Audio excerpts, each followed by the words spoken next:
ओम अज्ञानतिमिरान्धस्य ज्ञानाञ्जनाशलाकया चक्षुरुन्मिलितं येन तस्मै श्रीगुरवे नमः। नमो विष्णुपदाय कृष्णप्रेष्ठाय भूतले श्रीमते भक्तिवेदान्त स्वामिनीति नामिने। नमस्ते सरस्वती देवी गौरवाणी प्रचारिणे निर्विशेष शून्यवादी पाश्चात्य देशतारिणे। जय श्री कृष्ण चैतन्य प्रभु नित्यानंद श्री अद्वैत गदाधर श्रीवासादि गौरभक्त वृंद। हरे कृष्णा कृष्णा कृष्णा हरे हरे, हरे राम राम राम हरे हरे। हरे कृष्णा। सर्व मैत्रिणींच्या आपल्या गीतामृत मालिकेमध्ये स्वागत। आज आपण 68 नंबरचा श्लोक बघणार आहोत। आणि काल आपण बघितलं होतं की कशा पद्धतीने भगवंत कालच्या श्लोकात सांगतात,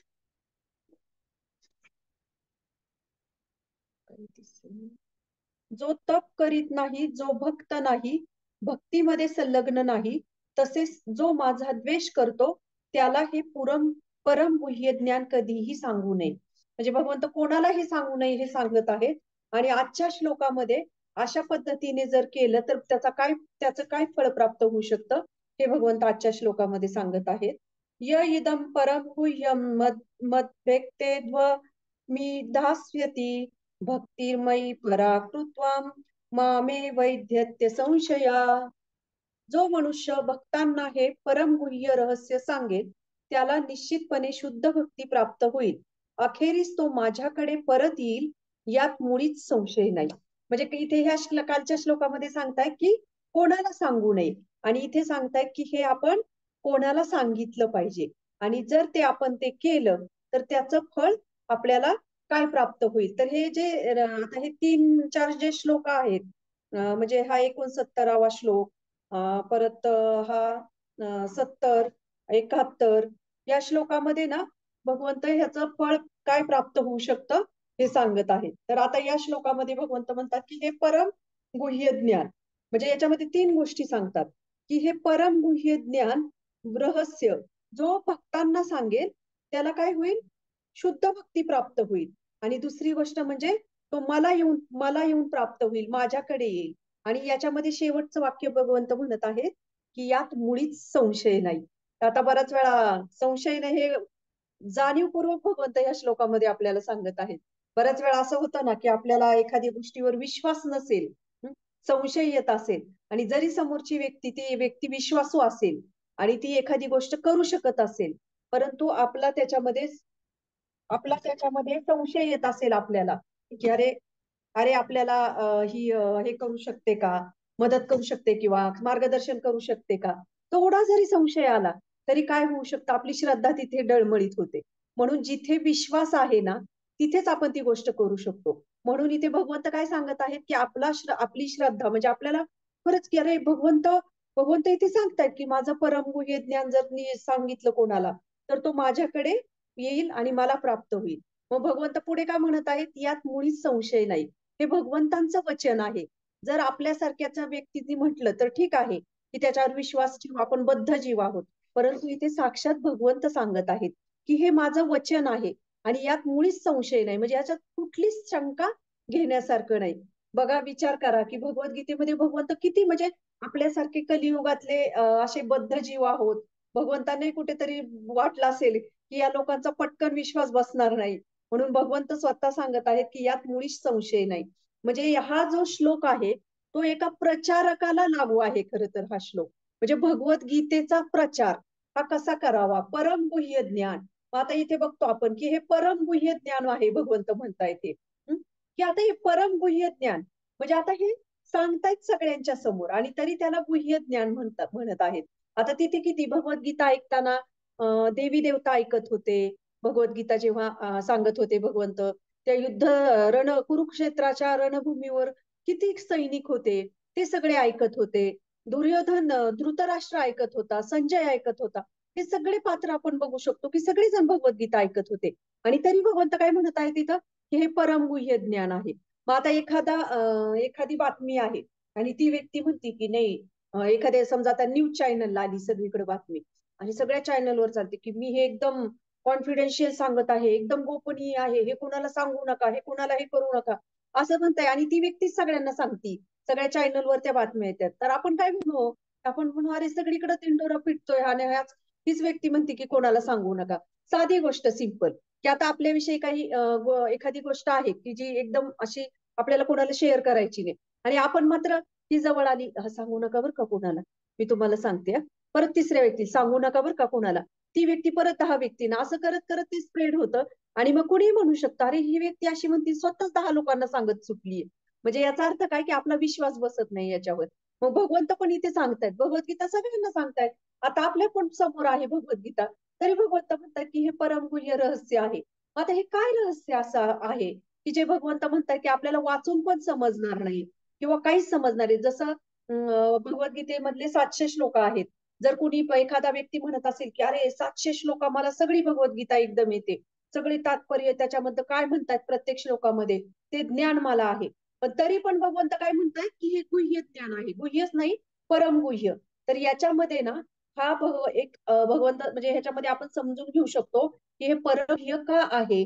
जोपर्यंत आपण पूर्ववर्ती आचार्य जे आहेत, गुरु शिष्य परंपरा आहे, त्या परंपरेमध्ये हे ज्ञान घेत नाही तोपर्यंत त्या ज्ञानाचा तो जो गुह्य जो भाग आहे तो आपल्याला कधीच उमगू शकत नाही. म्हणून आपण बघतो की भगवद्गीतेचा खूप प्रचार करणारे काही लोक आहेत. म्हणजे भरपूर हे आहेत की वेगवेगळ्या टीका लिहिलेले भगवद्गीता आहे त्यानुसार ते प्रचार करतात किंवा प्रचार करतात म्हणण्यापेक्षा भगवद्गीतेचं ज्ञान बाबा आम्हाला आहे, आम्ही त्याचं प्रेझेंटेशन करण्याचा प्रयत्न करतात किंवा आपण ते गुह्य ज्ञान जे आहे भगवंत सांगतायत जोपर्यंत आपण आचार्य पूर्ववर्ती आचार्य किंवा गुरु शिष्य परंपरेमध्ये ते ज्ञान ग्रहण करत नाही ना तोपर्यंत ते गुह्य जे आहे ते कधीच आपल्याला उमगणार नाही. म्हणून याला भगवंत म्हणतात हे परम गुह्य ज्ञान आहे. म्हणून असा जो प्रचारक आहे जो गुरु शिष्य परंपरेमध्ये राहून या ज्ञानाचा प्रचार करतो, भगवद्गीतेच्या ज्ञानाचा प्रचार करतो, त्याला भगवंतांची ती कृपा प्राप्त होते आणि जेव्हा ती कृपा प्राप्त होते तेव्हा त्याच्या हृदयामध्ये ते ज्ञान उमगतं. तर आता ही भगवद्गीता जी आहे जशी आहे तशी, तर ही भगवद्गीता सुद्धा आपण बघू शकतो की श्रील प्रभुपाद यांनी प्रामाणिक अशा गुरु शिष्य परंपरेमध्ये राहून योग्य म्हणजे जे आपले आचार्य होऊन गेलेले आहेत त्या आचार्यांच्या टिप्पणीवर ती ही भगवद्गीता लिहिलेली आहे, म्हणजे त्याची तात्पर्य लिहिलेली आहेत. तर हे आपण समजू शकतो. म्हणून श्रील प्रभुपादांना त्याची किती कृपा किती आशीर्वाद मिळाले सर्व आचार्यांचे की जेणेकरून ह्या श्रीमद भगवद्गीतेचा प्रचार ते पूर्ण जगामध्ये करू शकले आणि ती त्यांना प्राप्त झाली, ते ज्ञान ते इतरांना देऊ शकले. म्हणून आपण जोपर्यंत हे परंपरेमध्ये राहत नाही तोपर्यंत हे परमगुह्य ज्ञान आपल्यालाही समजणार नाही आणि आपण जरी कुणी एखाद्या व्यक्तीने ते सांगण्याचा प्रयत्न केला तरी ते ज्ञानाच्या स्तरावर राहील, परंतु ते भक्तीच्या स्तरावर येणार नाही. आणि हे परमगुह्य ज्ञान म्हणजे काय हे जे आपण बघितलं होतं भगवंतांनी मागचे श्लोक जे आहेत, मन मना मत भक्तो मद्याजी माम नमस्कुरु, म्हणजे मला नमस्कार कर, मला शरण ये. म्हणजे हे जे काही भगवंत सांगत आहेत, हा जो श्लोक आहे मन मना मत भक्तो, की हा भगवद्गीतेचं सार म्हणू शकतो आपण की भगवंत डायरेक्टली सांगतायत की तू मला शरण ये आणि मला माझी भक्ती कर, म्हणजे मला जे काय असेल ती तू मला अर्पण कर. मग हा जो श्लोक आहे म्हणजे ऍक्च्युली आपण बघू शकतो की हा एक गुह्य ज्ञान आहे आणि हे जे आहे ते आपल्याला हा श्लोक जर जगायचा म्हटलं तर हे आपल्याला कसं समजू शकतं आणि हेच परम गुह्य ज्ञान आहे हे आपल्याला कसं समजू शकतं, तर आपण योग्य परंपरेमध्ये राहिलो तर आपल्याला हे ज्ञान समजू शकतं. जसं श्रील प्रभुपाद आपल्याला या तात्पर्यांमध्ये किती व्यवस्थितरित्या, आता आपण जर हा श्लोक वाचला तर कोणाला समजणार आहे हो हे कसं हे करायचं. आता मन मना मत भक्तो मद्याजी माम नमस्कुरु, आपल्याला असं वाटू शकतं शब्दशः अर्थ हा भगवंतांचं श्रीकृष्णाचं कुठं मंदिर असेल तर मंदिरात जायचं, काय दानपेटीत 4 पैसे टाकायचे, नमस्कार करायचा भगवंतांना. म्हणजे ही जी काय आपल्या ह्याच्यामध्ये एक आपल्याला एक असं विचार करा की आपल्याला काहीच माहित नाहीये आणि फक्त आपण भगवद्गीता वाचलेली आहे आणि हा श्लोक मग आपण कसा समजून घ्यायचा, तर आपण आपल्या पद्धतीने समजून घेऊ शकतो. मग हाच श्लोक श्रील प्रभुपादांनी आत्ताच्या काळामध्ये आत्ताच्या युगामध्ये आपण कसा जगू शकतो हे योग्य तात्पर्यांद्वारे आपल्यापर्यंत हे ज्ञान पोहोचवलेलं आहे. म्हणून श्रील प्रभुपाद हे काय म्हणू शकतो की एक योग्य परंपरेमध्ये राहिलेले एक आचार्य होऊन गेले की ज्यांनी हे ज्ञान योग्य ते ज्ञान त्याचा गुह्य गाभा जो आहे तो इतरांपर्यंत पोहोचवला. आणि म्हणून आपण बघू शकतो की ही इस्कॉनची भगवद्गीता पूर्ण जगाच्या कानाकोपऱ्यात पोहोचलेली आहे. कारण तिनेच प्रचार झालेला आहे. कुठल्याही आतापर्यंत आपल्या भारतातून भरपूर काही लोक गेले व जगा पाश्चात्य देशामध्ये, पण कोणालाच प्रचार करता आला नाही. फक्त श्रील प्रभुपाद त्यांच्यापर्यंत पोहोचले. म्हणून जेव्हा आपण अशा प्रामाणिक परंपरेमध्ये राहून याचा प्रचार करतो ना, त्याला शक्ती प्राप्त होते आचार्यांची, आपल्या गुरूंची, आपल्या वरिष्ठ वैष्णवांची. त्याला कृपा प्राप्त होते आणि जेव्हा ती कृपा प्राप्त होते तेव्हा त्या शब्दांमध्ये शक्ती येते. नाहीतर मग कसं असतं, कानाला छान लागतं ऐकायला, पण त्याचा ते कानातून आपल्या हृदयापर्यंत जात नाही. म्हणून ती ती आशीर्वाद आपल्याला जेव्हा आपण आचार्यांचं पालन करतो त्यांच्या शब्दांचं, तेव्हाच ती प्राप्त होऊ शकते. म्हणून हा परमगुह्य रहस्य जे आहे ते असं नाही की अरे हे श्लोकात भगवंत स्पष्टपणे सांगत आहेत, परंतु ते स्पष्टपणे सांगत आहेत, परंतु ते सांगतायत की ते हे माझ्या भक्तांना. आणि दुसरी गोष्ट म्हणजे भगवंत काय म्हणतात की माझ्या भक्तांना सांगा. की जसं एकदा राधा गोविंद महाराज म्हणून आहेत एक श्रील प्रभुपादांचे शिष्य, तर ते ना खूप छान प्रवचन करायचे. आणि श्रील प्रभुपादांना ते खूप म्हणजे प्रसन्न करायचे, की प्रभुपाद नेहमी म्हणायचे की मला खूप प्रसन्न वाटतं ते त्यांचे लेक्चर ऐकून. म्हणजे स्वतः प्रभुपाद त्यांचे लेक्चर ऐकायचे. म्हणजे याच्यातून आपण बघू शकतो की एक गुरु पण शिष्यांचं ऐकत असतात. कारण तो शिष्य काय करतो की तो स्वतःची भाषा बोलत नाही, तर तो भगवद्गीतेचे शब्द बोलत असतो. म्हणून याच्यातून आपण हे खूप समजून घेणं गरजेचं आहे. आणि हे शब्द, हे श्लोका, अरे कसे काय, म्हणजे काय याच्या मागे अर्थ असेल. जेव्हा ही जिज्ञासा आपल्यामध्ये निर्माण होईल आणि जेव्हा ती उत्सुकता निर्माण होईल, तेव्हा भगवंतही आपल्याला योग्य तो मार्ग दाखवू शकतात. म्हणून याच्यामध्ये हे आहे की हे परमगुह्य ज्ञान.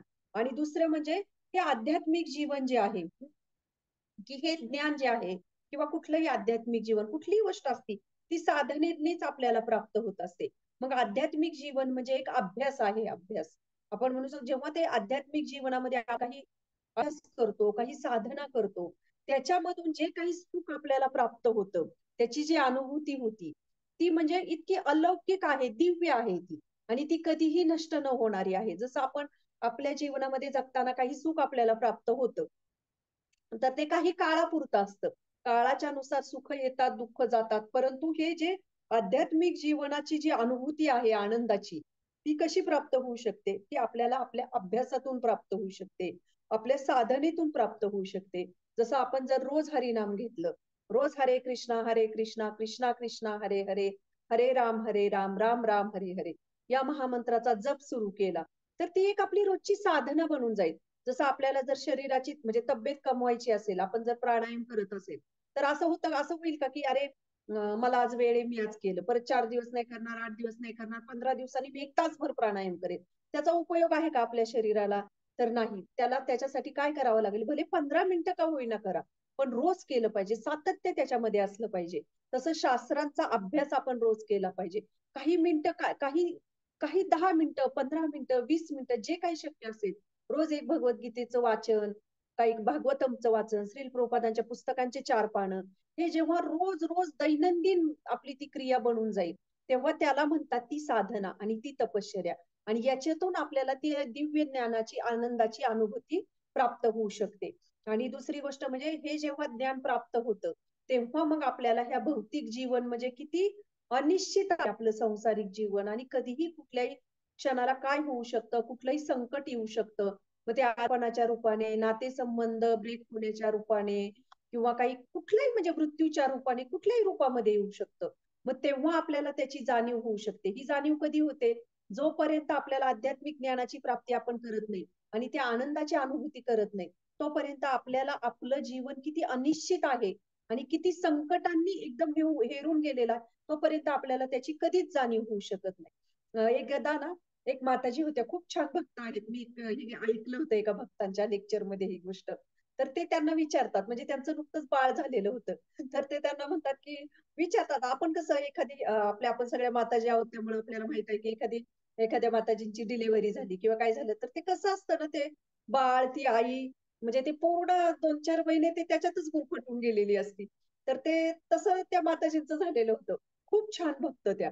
आणि त्यांना ते विचारतात की, काय माताजी, काय म्हणताय तुम्ही, कशा आहात? म्हणजे भक्त एकमेकांना भेटतात तेव्हा ते हवा पाण्याच्या गप्पा मारत नाही की तुम्ही किती दिवस झालं मंदिरात नाही आला किंवा आलात, तुमचं चॅन्टिंग कसं चाललेलं आहे, वाचन कसं चाललेलं आहे. तसं ते विचारतात की आता सध्या काय आहे तुमचं बाळ छोटं असल्यामुळे. त्यावेळेस ते खूप छान उत्तर देतात की त्या म्हणतात की मुलांच्या मला असं वाटायला लागले आता की मुलाच्या संगोपनापेक्षा ना भगवंताची भक्ती करणं खूप सोपं आहे. तर ते म्हणतात की मूल जे बाळ आहे ते कधीही उठतं. त्याला काही टाईम नाहीये. रात्री 2 वेळा, 4 वेळा कधीही झोपतं. कधीही रात्री त्याला भूक लागते. तसं भगवंतांचं एक टायमिंग आहे, की अरे भगवंतांना ह्या वेळेला भोग लावायचा आहे. भगवंतांचं या वेळेला कुकिंग करायचंय. भगवंतांना 9 वाजता रेस्ट द्यायची. त्या म्हणाल्या, की मला कधी-कधी असं वाटतं, की हे किती सोपं आहे. परंतु एका बाळाचं संगोपन करणं किती अवघड आहे. कारण त्याचं काही टायमिंगच नाहीये, की आता ते झोपलंय आणि ते आता अजिबात 3 तास उठणार नाही. आज पण झोपलंय, उद्या पण त्या वेळेत झोपलंय, परवा पण कधीही काही कधीही उठू शकतं. तर हे आपण बघू शकतो एक छोटंसं एक प्रतिनिधित्व करणारं उदाहरण म्हणून सांगितलं, की आपल्याला वाटतं, की अरे ही भक्ती खूप अवघड आहे. परंतु अजिबात भक्ती अवघड नाही. घेतली आपण गांभीर्याने, त्याला प्रायोरिटी दिली, तर भक्ती ही अतिशय सोपी आहे करण्यासाठी. फक्त आपल्याला काय आहे, आपल्या जीवनामध्ये त्याला थोडं स्थान द्यायचं आहे आणि ते आपण स्वीकारण्यासाठी कुठली गोष्ट जसं हरिनाम मला घ्यायचंय, मला 16 माळा जप करायचा आहे. मला हळू-हळू एक-एक पाऊल आध्यात्मिक जीवनामध्ये पुढे जायचंय. हे जेव्हा आपण गांभीर्याने घेऊ, त्याला काही महत्त्व देऊ, तेव्हाच आपल्या जीवनामध्ये त्याचा बदल होऊ शकतो. म्हणून ही भगवंतांची ही जी अंतरंग शक्ती आहे, त्याच्या अंतर्गत शक्तीच्या अंतर्गत ही भक्ती येते आणि त्याच्यातून ही आपल्याला प्रसन्नता प्राप्त होऊ शकते.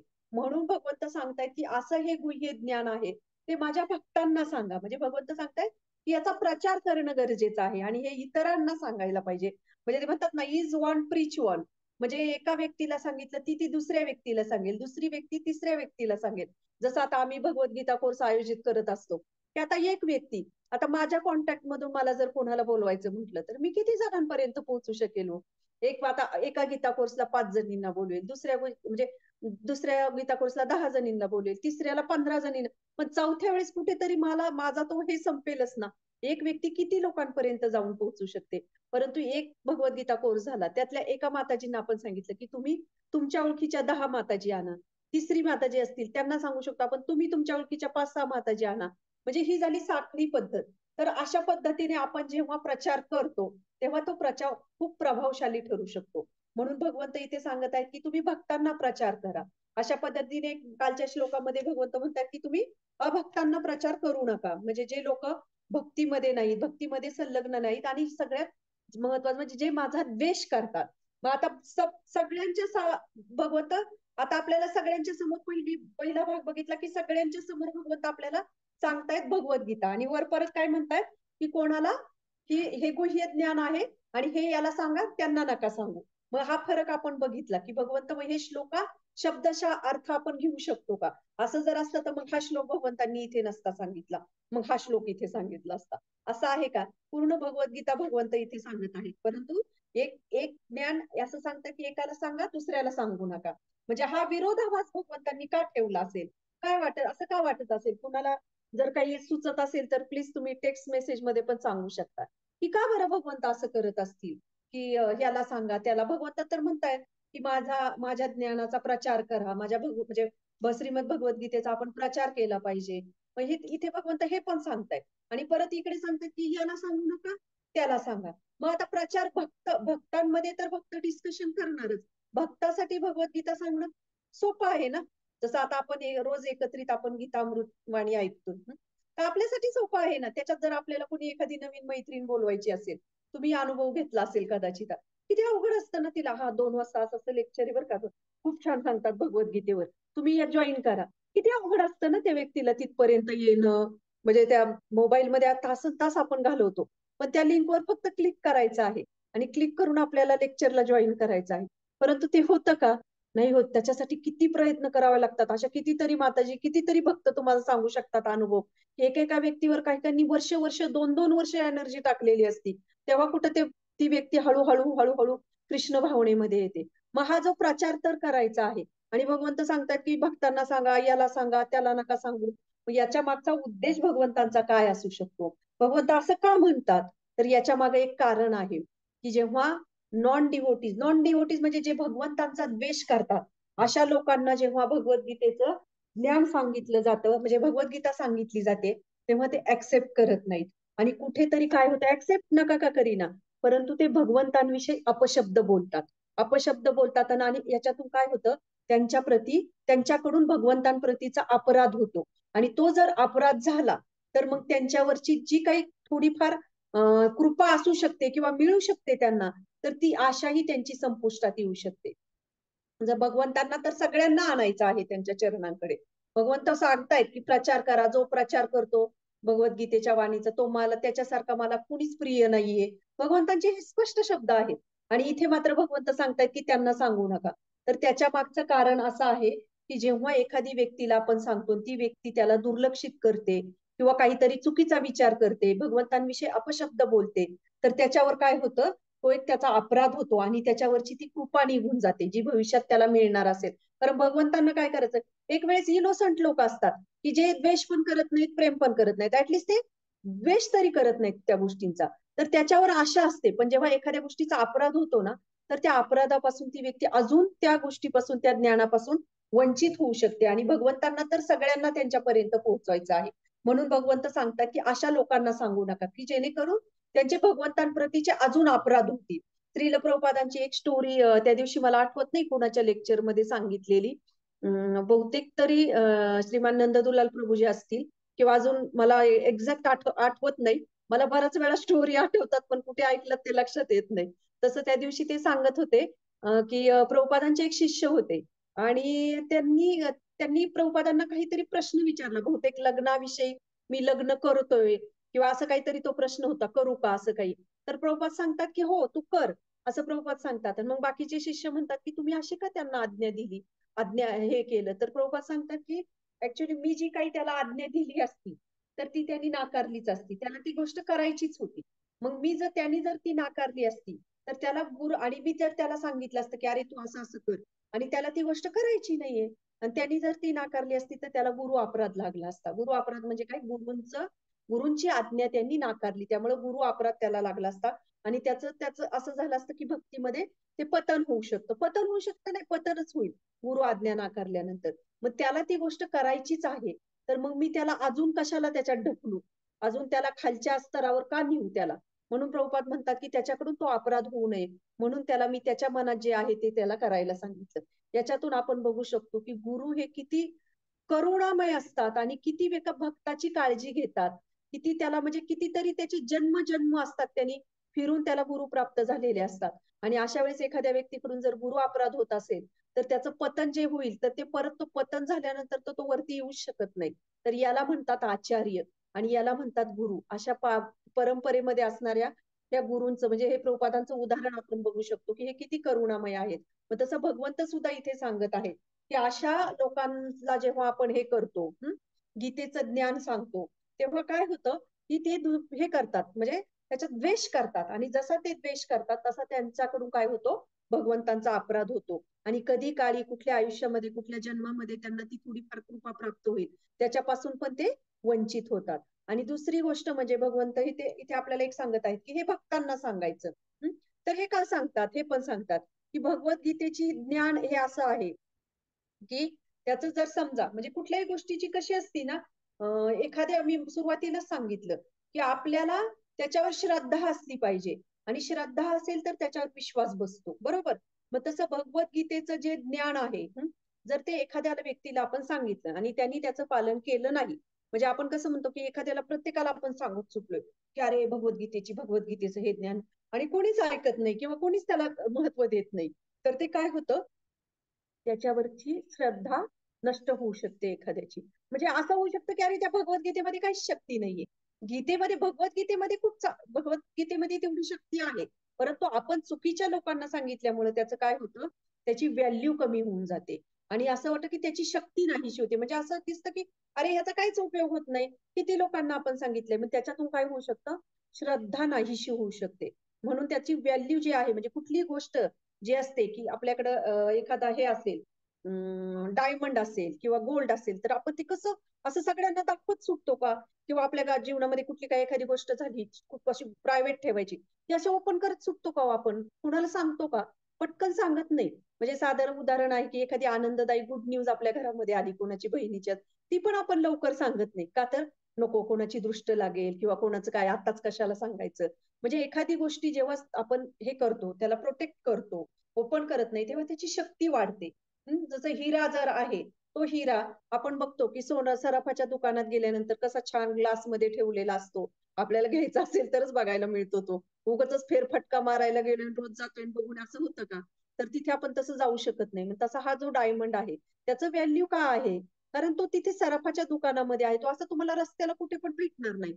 आणि ही भाजी मंडई आहे. ती रोज रस्त्याला उपलब्ध आहे. मग त्याचं व्हॅल्यू राहतं का? पण तीच जर भाजी मंडई त्या ठिकाणी गेली आणि त्या हिऱ्याचं स्थान भाजी मंडई सारखा रस्त्याला कुठे मिळायला लागला, तर त्या हिऱ्याला काय स्थान राहील हो? काय हिऱ्याची म्हणजे काय व्हॅल्यू राहील? आपोआप त्याची व्हॅल्यू कमी होऊन जाईल. म्हणून आपण बघू शकतो की श्रीमद भगवद्गीता अशा लोकांना सांगितली पाहिजे की जे त्याचं व्हॅल्यू जाणू शकतात, त्याचं महत्व जाणू शकतात. नाही तर उठसूट कोणालाही सांगत सुटलं, उठसूट कोणालाही सांग, ती त्याची किंमत कमी होऊन जाते, त्याची व्हॅल्यू कमी होऊन जाते. म्हणून भगवंत सांगतात की अशा लोकांना नाही सांगितलं पाहिजे. म्हणजे जसं म्हणतात ना की एखादी व्यक्ती शास्त्र सांगतं की एखादी व्यक्ती खूप बडबड बडबड बडबड करते, म्हणजे त्याचं काय होतं की त्याचं व्हॅल्यू कमी होऊन जाते, झिरो राहते. हे सारखं कुणी दिसलं की बडबड बडबड असं आपण म्हणतो ना, अति अति म्हणजे असं म्हणतात ना, अति परिचयात अवज्ञा, अति बोलणं याचं. आणि शास्त्र असं सांगतं म्हणजे उपदेशामृत मध्ये उपदेशामृत नेक्टर ऑफ डिव्होशन याच्यामध्ये श्री प्रभुपाद सांगतात की प्रभू रामचंद्र जे आहेत, किती किती गंभीर होते. सगळ्यांना माहिती आहे प्रभू रामचंद्रांचं जे चरित्र आणि श्रीकृष्णांचं चरित्र याच्यामध्ये फरक आहे. तसं प्रभू रामचंद्रांचं चरित्र कसं होतं? एकवचनी, सत्यवादी, म्हणजे एकदा एक तोंडातून एक शब्द त्यांच्या गेला त्यांच्या वाणीतून, तर तो ते त्याच्यातून कधीही माघारी फिरत नव्हते. स्मित हास्य करणारे, कमी बोलणारे असे होते. मग तसं शास्त्र सुद्धा सांगतं की जे व्यक्ती जास्त बडबड करतो त्याची व्हॅल्यू ही कमी होऊन जाते. मग तसं प्रत्येक गोष्ट जेव्हा एखादी गोष्ट असते, म्हणजे एखादं हे असतं की ते आपण काय केलं पाहिजे, ते सुरक्षित ठिकाणी ठेवलं पाहिजे. मग तसं त्याची व्हॅल्यू वाढते. तसं भगवद्गीतेचं ज्ञान जेव्हा आपण भक्तांच्या समुदायामध्ये येऊन त्याची चर्चा करू, त्याचं मंथन करू, तेव्हा त्याची व्हॅल्यू वाढते. आणि ती अशा भक्तांना मिळते की ती भक्त त्यांच्या जीवनामध्ये ते परिवर्तन घडवून आणतात. आणि जेव्हा आपण नॉन डिवोटी नास्तिक लोकांना सांगतो, तर त्या अशा नास्तिक लोकांना जितकं आपण स्प्रेड करू, तितकं असं त्याच्यावरचा विश्वास आणि श्रद्धा डळमळीत होऊ शकते. म्हणून हा एक काय आहे, शास्त्रामध्ये सुद्धा सांगितलं की हा एक अपराध आहे. म्हणून त्याचं व्हॅल्यू कमी होऊन जातं. मग आता हे झालं, हे सगळं ऐकलं की आपण याचं व्हॅल्यू कमी होऊन जातं. मग यांना नाही सांगितलं पाहिजे, त्यांना नाही सांगितलं पाहिजे, आणि मग प्रचार तर करायचा आहे. आणि भगवंत पण सांगतात गीतेचा प्रचार करायचा आहे. मग आता हे कसं करायचं हो? मग आपले प्रभुपाद पण आहेत. प्रभुपाद पण पाश्चात्य देशात गेले. मग प्रभुपादांनी विचार केला का की अरे याला कसं द्यायचं, त्याला कसं द्यायचं, नाही ह्यालाच द्यायचं? प्रभुपादांनी सरसकट ते हरिनाम हे केलेलं आहे, भगवद्गीतेचा प्रचार केलेला आहे. मग हे प्रभुपादांनी केलेलं आहे, आपले आचार्य करतात, आपले वरिष्ठ वैष्णव करतात, आपले गुरुजन करतायत, की भगवंत पण सांगतायत की हे ज्ञान वितरित करा. आचार्यांनी पण ते केले, सगळ्यांनी ते केले, आपल्या वरिष्ठांनी. मग आता हे आपण हे चुकीचं करतोय का? मग मग आपण कसं समजून घ्यायचं की आपण काय केलं पाहिजे, की आपण हे ज्ञान कसं हे केलं पाहिजे, इतरांपर्यंत दिलं पाहिजे? तर याच्यासाठी ना एक भक्त जो असतो ना, तो बुद्धिमान असतो.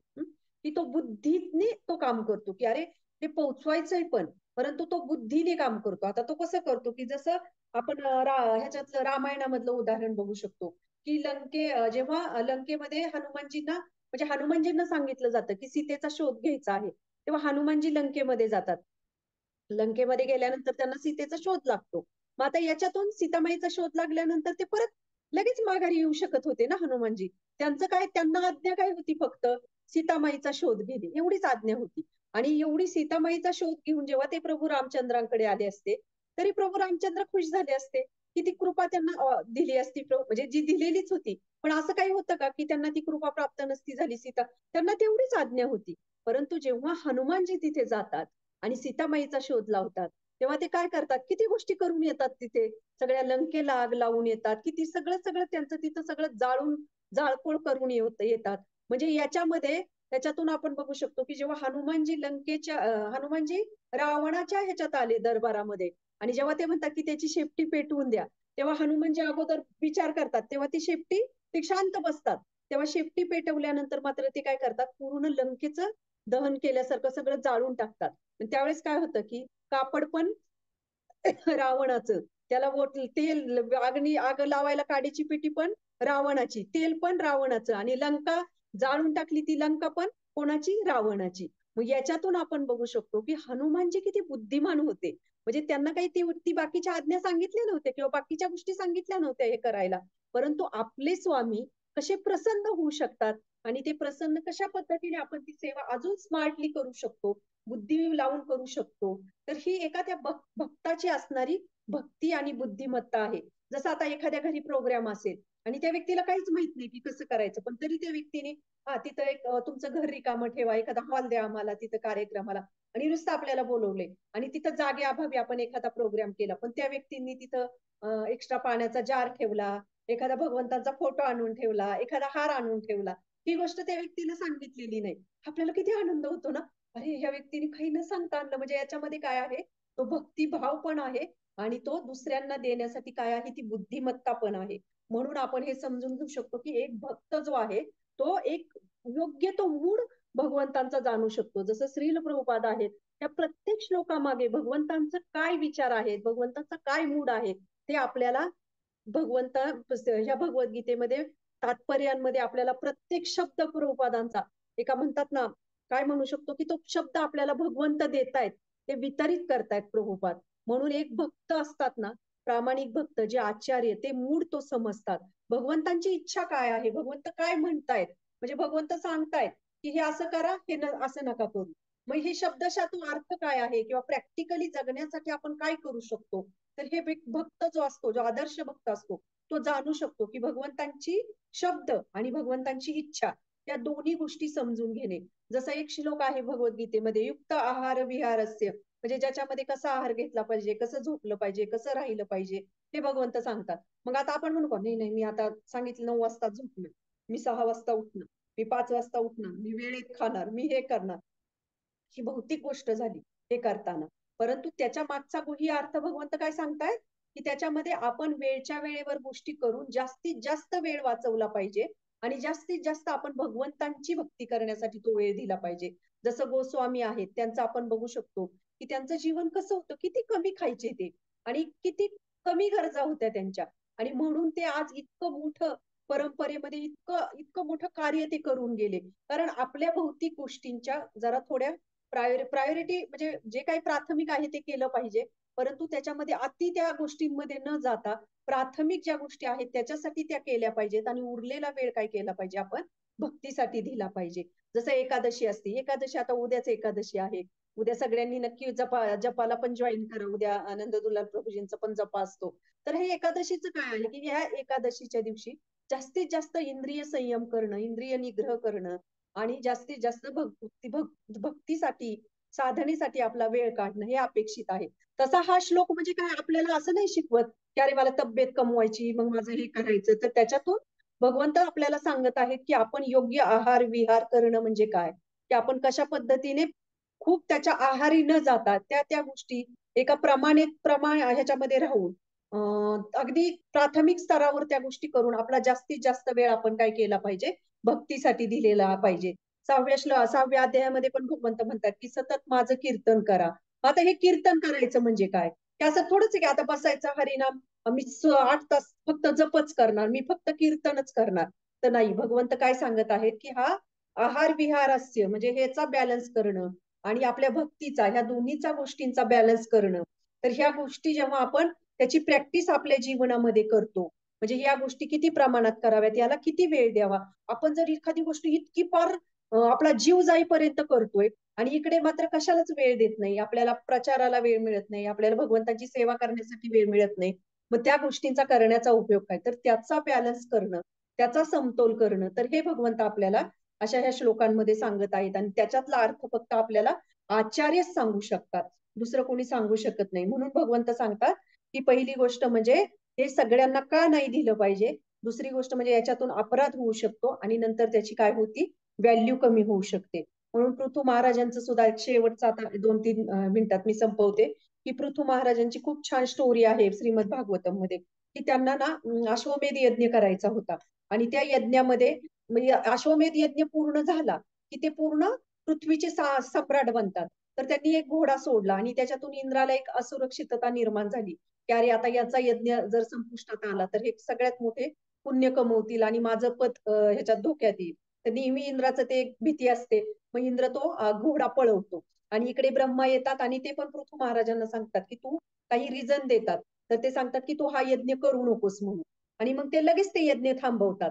पण जसा तो पृथ्वी महाराज यज्ञ थांबवतात आणि इकडे भगवंत पण त्यांच्यावर प्रसन्न होतात. तर विष्णू हे इंद्राला घेऊन येतात बरोबर आणि पृथ्वी महाराज म्हणजे स्वतः जेव्हा पृथ्वी महाराजांवर प्रसन्न होतात आणि त्यांचं दर्शन देतात आणि मग विष्णू पण पृथ्वी महाराजांना आशीर्वाद देतात आणि ते इंद्राला पण आशीर्वाद द्यायला सांगतात. तर याच्यातून आपण बघू शकतो की ही ब्रह्मदेवांची एक बुद्धिमत्ता होती की कशा पद्धतीने त्यांनी ते सगळं वातावरण शांत केलं. आपण त्याच्यात डिटेलिंग जाणार नाही, फक्त याच्यात सार रूपामध्ये मेसेज घेऊ शकतो आपण की भगवंतांना संतुष्ट कसं आपण करू शकतो आणि भगवंतांनी जे सांगितलेलं आहे आज्ञाचं पालन पण करायचं आहे आणि त्यांनी ज्या गोष्टी सांगितल्या की त्या नाही करायच्या, त्या पण नाही करायच्या, पण इतरांपर्यंत ते ज्ञान द्यायचं पण आहे. तर ते कसं बुद्धीने आपण ते करू शकतो. त्या बुद्धिमत्तेची भगवंतांना आपण प्रार्थना करू शकतो की अशी बुद्धी आम्हालाही प्राप्त हो. म्हणून एक सेवक जो कोण आहे, जो भगवंतांचा खरा सेवक, की तो सगळ्या गोष्टी जाणतो आणि सगळ्या गोष्टी जाणून तो भगवंतांना योग्य रीतीने दुसऱ्यांना प्रेझेंट करतो. म्हणून भगवंतांना आपल्याला प्रसिद्ध करायचं आहे. जसं इलेक्शन वगैरे आलं की कसं सगळे लीडर्स असतात, सगळ्यांचे पॉलिटिक्स, त्यांना फेमस करायचं चाललेलं असतं. त्यांची प्रसिद्धी, जाहिरात, पत्रक काय काय करतात. तसं भगवंतांना सुद्धा आपल्याला ह्या प्रचारातून फेमस करायचं आहे. प्रसिद्ध ऑलरेडी भगवंत प्रसिद्ध आहे, ब्रह्मांडाचे स्वामी आहेत, परंतु आपल्याला ती एक संधी देत आहेत की याद्वारे आपण प्रचार करत. पण तो प्रचार आपण कसा पाहिजे, प्रभुपाद नेहमी सांगायचे, पण असा प्रचार केला पाहिजे की आपलं असं प्रेझेंटेशन पाहिजे की अयोग्य पद्धतीने आपण ते केलं पाहिजे की जेणेकरून तरुणाई आकर्षित होईल, योग्य ज्ञान सगळ्यांपर्यंत ते पोहोचेल. जसे आपले गीता कोर्स होतात, आपण का ते प्रेझेंटेशन देतो, व्हिडिओ, पीपीटी, प्रेझेंटेशन असे आपण कुणाला म्हटलं की हा मन मना मत दुखतो, भगवंत म्हणतात माझं कीर्तन कर, या इथं, बसा इथं आणि मग हा श्लोक आहे, मग आपण 2 तास हरिनाम घेऊ, मग 4 तास, असं असं केलं तर लोक येतील का आताच्या काळामध्ये. म्हणून आपण प्रेझेंटेशन कसं करतो, तर याच्यावर प्रभुपाद सांगतात की 90% हे आहे की आपण प्रेझेंटेशन कसं करतो, समाजापर्यंत कसं पोहोचतो आणि भगवंतांना कसं प्रसिद्ध करू शकतो. तर ही आहे बुद्धिमत्ता. जसं आपल्या तोंडातून एक चाणक्य पंडित म्हणतात की तोंडातून एकदा शब्द गेलेला, जसं तीरा मग तो बाण सुटला तर माघारी येत नाही, तसा तोंडातून गेलेला शब्द हा परत येत नाही. म्हणून आपण एकदम विचारपूर्वक प्रत्येक शब्द, प्रत्येक वाक्य बोललं पाहिजे आणि त्या गीतेचा ज्ञान म्हणजे त्या गीतेचा प्रचार पण करायचा, सगळ्यांपर्यंत पोहोचवायचं पण, भगवंतांनाही प्रसिद्ध करायचं आहे आणि सगळ्या गोष्टी त्याच्यातून साध्य झाल्या पाहिजेत. तर त्याला म्हणतात तो एक योग्य आणि प्रामाणिक असा सेवक. तर ती आपण प्रयत्न करूया की आपल्याकडून पण आपल्या पद्धतीने जिथे जिथे आपल्याला संधी मिळेल भगवद्गीतेचा प्रचार करण्याची, तशी कृपा आपण श्रील प्रभुपाद भगवंत यांना प्रार्थना करू शकतो की ती कृपा आम्हाला प्राप्त होऊ दे आणि या श्लोकाप्रमाणे की आपल्याला ती, आपण जर ती सेवा कुठेतरी केली, ती प्रचार कार्याची अगदी खारुताई एवढा जरी वाटा उचलला तरी ती आपल्याला कृपा प्राप्त होऊ शकते, अशी आशा आपण ठेवू शकतो. तर थँक्यू. हरे कृष्णा. खूप वेळ झाला खरं तर. याच्यावर आज कुणाला काही प्रश्न असेल, कारण खूप महत्वाचे श्लोक आहेत हे सगळे शेवटचे. खरं तर कोणाला काही प्रश्न असेल तर प्लीज तुम्ही विचारू शकता किंवा माझं काही चुकलं असेल, त्याच्यावर कोणाची काही कमेंट्स असेल तर तेही तुम्ही शेअर करू शकता. हरे कृष्ण. प्रतिभा माताजी सेटिंग चेंज करताय का, तुम्ही होस्ट आहात?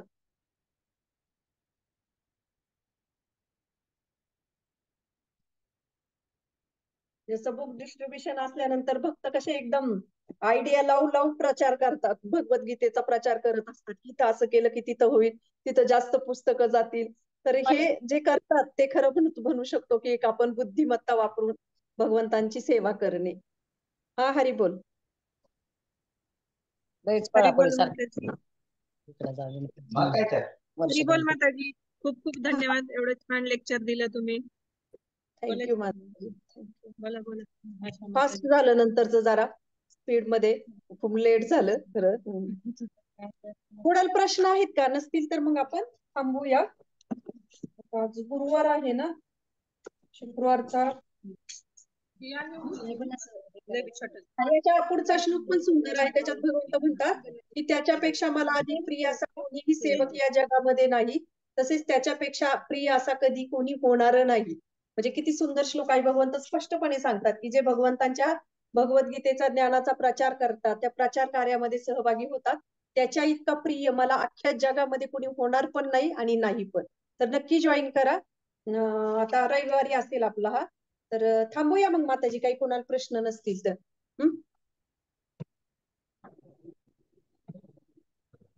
एंड करताय का? हो माताजी करते एंड सर. चालेल. हो हो हो. धन्यवाद माझे. हरी बोल. हरी बोल. थँक्यू माताजी, थँक्यू.